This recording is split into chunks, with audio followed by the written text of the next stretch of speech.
সাজের মায়া লেখিকা দূরে দিলশাদ দুয়া পর্ব ৫। ভোর ৫টা বেজে ১৩ কমলাপুর রেল স্টেশনে দাঁড়িয়ে আছে তিতির আর রাহাত। ৫টা বেজে ৩০-এ তার ট্রেন। বেশ কিছুক্ষণ আগে পৌঁছেছে দুজন। রাহাত বারবার বলছে সে পৌঁছে দিয়ে আসতে চায় তিতিরকে। তিতিরের সাথে এত জিনিসপত্র, মেয়েটা একা সব ম্যানেজ করতে পারবে বলে রাহাতের মনে হচ্ছে না। আমি তোমাদের স্টেশন অবধি যাই কেমন? এত জিনিসপত্র তুমি নামাতে পারবে না? তিতির হাসি মুখে তাকায় রাহাতের দিকে। রাহাত ভাই, আপনি অযথা এত চিন্তা করছেন। জিনিসপত্র তো তুলেই দিয়ে যাচ্ছেন, তুলতে তো আর আমার সমস্যা হলো না। আর রইল বাকি নামানোর কথা, সেটাও সমস্যা হবে না। আমার ফ্যামিলি মেম্বাররা অপেক্ষা করবে স্টেশনে, তারা নামিয়ে নেবে। আপনি এত টেনশন করবেন না তো। তিতিরের কথায় রাহাত মোটেও ভরসা পাচ্ছে না। টানা 14-15 ঘন্টার ট্রেন জার্নি, নিশ্চয়ই পৌঁছতে সন্ধ্যা হবে। আরও রাত হওয়ার দারুণ সম্ভাবনা রয়েছে। একা একটা মেয়েকে এভাবে সে কি করে একা ছেড়ে দেবে? রাহাত আবার ব্যস্ত হয়ে বোঝাতে যায় তিতিরকে। সেটা তো বুঝলাম তিতির, কিন্তু তোমার তো পৌঁছতে অনেক রাত হয়ে যাবে একা একা। রাহাত কথাটা শেষ করতে পারে না, তার আগে তিতির আবার বলে ওঠে, আপনি অযথা এত টেনশন করছেন রাহাত ভাই। একবার ট্রেনে উঠে পড়লে আর কিসের সমস্যা? আপনি প্লিজ টেনশন করবেন না। তাছাড়া আজকে কাল আপনার চাকরির ইন্টারভিউ আছে, আর আপনি আমার সাথে সময় নষ্ট করছেন। এটা কিন্তু ঠিক নয়। ভালো চাকরি না করলে কিন্তু আমাকে বিয়ে দেবে না। বলে রাখলাম কিন্তু। রাহাত মাথার পেছনে হাত দিয়ে হেসে দেয়। শব্দ করে হেসে ফেলে তিতিরের কথায়। তা ঠিক, তা ঠিক। ম্যাডামকে ঘরে তুলতে অবশ্যই আমাকে আজকে যোগ্য হতে হবে। বেশ, গেলাম না আজ, তবে আমাকে কিন্তু সময় মতো আপডেট দিতে হবে কতদূর পৌঁছলে। তিতির একগাল হেসে মাথা নাড়ল। দেব। কথার মাঝে ট্রেনের শব্দ শুনতে পাওয়া গেল। ট্রেন চলে এসেছে। কুলি ঠিক করাইছিল দুজন। রাহাত আর দুজন কুলি মিলে তিতিরের সব মালপত্র সঠিক কামরায় পৌঁছে দিল। তিতিরকে সঠিক সিটে বসিয়ে রাহাত বেরিয়ে এলো, দাঁড়ালো তিতিরের জানালার কাছে। চোখ ছলছল করছে মানুষটার। তিতিরের দারুণ মায়া হলো এবার। এখানে আসার পর সেই প্রথম দিনেই পরিচয় হয়েছিল রাহাতের সাথে তার। তখন তিতির হাই স্কুলে আর রাহাত ভার্সিটিতে। তারপর থেকে সব সময় আলাদা কেয়ার করতো সে। কখনো কোনো সমস্যায় পড়তে হয়নি। রাহাতই সামলে নিয়েছে সবটা। রাহাতের বুকের ভেতর দুমড়ে মুচড়ে যেতে চাচ্ছে। এমন তো নয় তিতিরের আগে এতদিনের জন্য বাড়ি যায়নি। গিয়েছে, বেশ কয়েকবারই গিয়েছে। তিতিরকে সে ভালোবাসে 6 বছর প্রায়। তিতির যখন এই শহরে আসে, মেয়েটা তারই ভার্সিটির লাগোয়া স্কুলে ক্লাস 9-এ ভর্তি হয়। প্রথম দিনেই ভালো লাগে মেয়েটাকে। পরীর মতো একটা মেয়ে, মায়াবী, থমকে তাকিয়ে থাকতে মন চায়। তারপর থেকে অনেক বছর কেটে গেছে। তার মেয়েটার প্রতি ভালোবাসা বেড়েছে। মেয়েটা বড় হয়েছে এখন। সে তার ভালোবাসা প্রকাশও করলো। সব কিছু ঠিক থাকলে ইনশাল্লাহ এর পরের বার যখন সেই শহরে ফিরবে, তার বউ হয়ে আসবে। তাহলে এত জ্বলছে কেন বুকের ভেতরটায়? মনে হচ্ছে কি যেন একটা নেই, হারিয়ে যাচ্ছে। ইস, খুব করে ইচ্ছে করছে মেয়েটাকে একবার জড়িয়ে ধরতে। কেন মনে হচ্ছে এই বুকটা শান্ত হবে না কোনো দিন। ওই মাথাটা এই বুকের উপর আশ্রয় নেবে না কখনো। প্রিয়তমাকে একবার বুকের উপর জাপড়ে ধরতে মন চাচ্ছে খুব। মনটা কেন বলছে আলোকবর্ষ দূরত্বে চলে যাচ্ছে তার প্রিয়সী। ছি, কী সব উল্টোপাল্টা ভাবছি। রাহাত কয়েক দফা নিজেকে ধমক লাগায়। তিতির তার দিকে তাকিয়েছিল। জানালার গিরে রাহাতের হাতের ওপর হাত রাখলো সে। ধীর গলায় বলল, রাহাত ভাই, চিন্তা করবেন না, আমি সাবধানে যাব। রাহাত মৃদু হাসে, হাতের ওপর নিজের আরেক হাত রাখে। সাবধানে যাবে ইনশাল্লাহ, আমি আসব। আমার মাকে নিয়ে অপেক্ষা করবে কেমন? তিতির মাথা ঝাঁকিয়ে সম্মতি দেয়। ট্রেন ছেড়ে দিয়েছে। রাহাত হাত ছেড়ে দূরে সরে দাঁড়ায়। রাহাত অসহায় ছলছল চোখে তাকিয়ে রয়। তিতির হাত নেড়ে বিদায় নেয়। রাহাত চলন্ত ট্রেনের সাথে কয়েক কদম জোর পায়ে হেঁটে আসে। কোন এক অজানা বাতাস তার কানে কানে আজ তিতিরকে বিদায় জানাতে নিষেধ করছে। কিন্তু কেন? নিচ থেকে মা চাচিদের উচ্চস্বরে চিৎকার চেঁচামেচির শব্দ কানে এসে বিরক্ত লাগছে।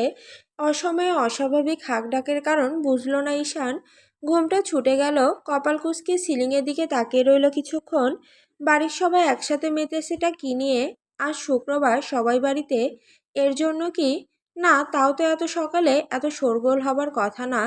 বেডসাইড টেবিল থেকে ফোন হাতে নিল। সকাল 9টা। এবারের ব্রেকফাস্টের টাইম এটা। ছোট বড় সবাই একসাথে ব্রেকফাস্ট করে। তার ক্ষেত্রে বিষয়টা যদিও আলাদা। সে বাড়ি আসার পর একদিনও সময় মতো কারোর সাথে ব্রেকফাস্ট করে উঠতে পারেনি। তাছাড়া চন্দ্রা দেওয়ান এই কয়দিনে একদিনও খাবার টেবিলে আসেননি। কারণটা কেউ জানে না, প্রশ্ন করলেও আগের মতোই কিছু হয়নি বলে কাটিয়ে দিয়েছেন। ঈশান উঠে বসলো বিছানায়, উদাম শরীরে ঘাম জমেছে। এসিটা আবার কখন বন্ধ করেছে সে।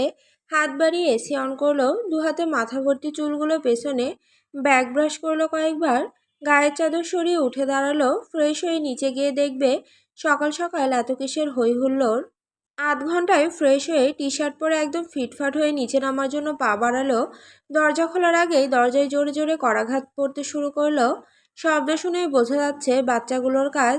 এগিয়ে এসে দরজা খুলে দিল। ঠিকই ধরেছে সে, রোশনি, রিশা আর রাফি দাঁড়িয়ে আছে।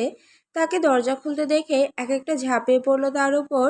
ঈশান দুহাত আগলে নিল ভাই বোনগুলোকে।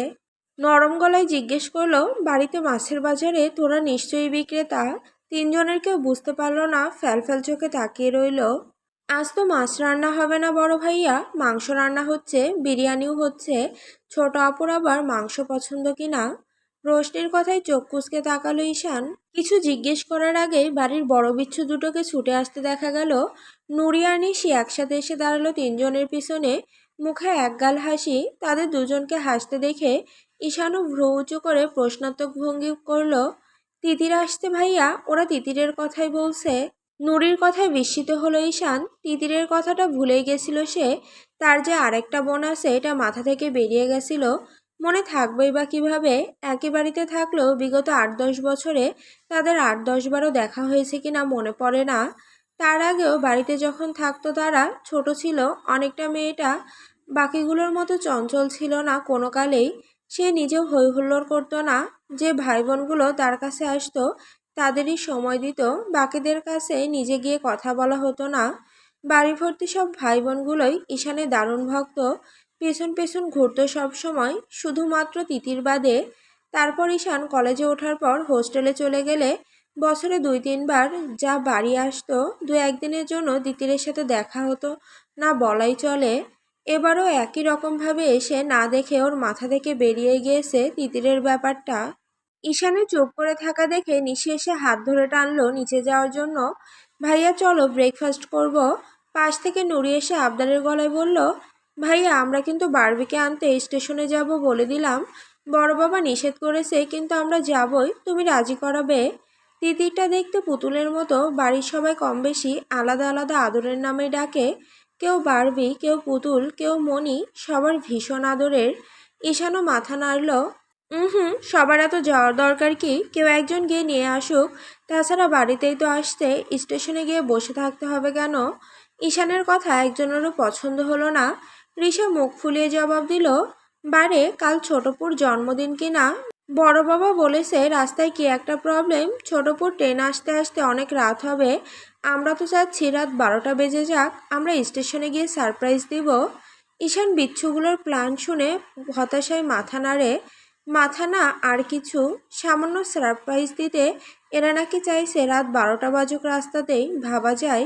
নিশি পাশ থেকে গাঁটটা মারে মাথায় রিশার, ধমক দিয়ে বলে, গাধা, রাত 12টা মানে বুঝিস?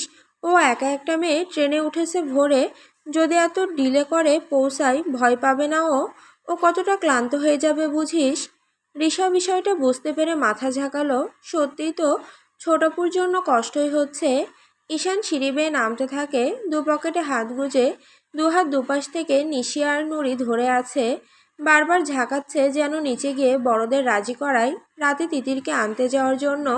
ছোট টিনটাও পেছন পেছন শার্টের অংশ ধরে ধরে আসছে। ওদের ওভাবে ঈশানকে পাকড়াও করে আনতে দেখে বাড়ির বড়রা হো হো করে হেসে উঠল। রাহেলা দেওয়ান টেবিলে প্লেট সাজাতে সাজাতে ওদের দিকে তাকিয়ে বললেন, হ্যাঁ রে ঈশান, নিশ্চয়ই বড়সড় কোনো আবদার জুটিয়েছে।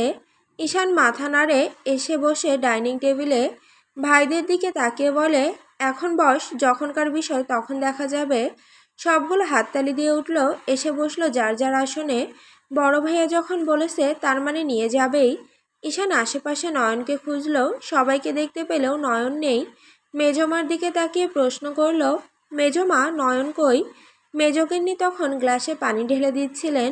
মিটিমিটি হাসল। ছেলের মন তিনি স্পষ্ট বোঝেন। আজ নয়ন যে দারুণ ব্যস্ত থাকবেন এটা তার থেকে ভালো আর কে জানে। পানির গ্লাসটা ঈশানের দিকে এগিয়ে দিতে দিতে বললেন, আজকে ওকে আর দেখা যাবে বড় আব্বা? ও তো আজ দুনিয়ার সব থেকে ব্যস্ত মানুষ হয়ে যাবে। বাকি দুই যা বিষয়টা বুঝলো তারাও মিটিমিটি হাসতে লাগলো। ঈশান বুঝলো না সবার এমন রহস্যময় মিটিমিটি হাসির কারণ। প্রশ্ন চোখে তাকিয়ে রইল। ঈশানের কৌতূহল টের পেয়ে মেজগিনি নিজেই উত্তরটা দিলেন, আজ তো নয়নের মণি আসছে রে, আজ তার কত দায়িত্ব। এই দেখ না, সকাল সকাল গিয়েছে তার পছন্দের জিনিস আনতে। ভোরে উঠে গিয়েছিল ইলেকট্রনিকের দোকানে। তিতিরের রুমের এসিটা নষ্ট হয়ে আছে, ওটা ঠিক করতে আসার লোক বলে এসেছে। এসে আবার গেল খাসির মাংস আনতে। তিতিরটা আবার খাসির রেজালা পছন্দ করে কিনা। ঈশান এতক্ষণে বিষয়টা বুঝতে পারল, কিছু বলল না নিজে। সে ছাড়া বাকি সবার সাথেই তিতিরের দারুণ সম্পর্ক দেখা যাচ্ছে। মেয়েটা নিশ্চয়ই অনেকটা বড় হয়ে গেছে। বাচ্চা বাচ্চা চেহারা ভেসে উঠল চোখের সামনে। নুরি নিশি যে বারবি ডাকে ছোটবেলায়, সত্যি বারবি লাগতো। এখন কেমন হয়েছে মেয়েটা, আরও সুন্দর বুঝি। খাওয়ায় মন দিল সে। খাওয়ার পর একটু বের হবে, আসার পর বন্ধুদের সাথে দেখা করা হয়নি।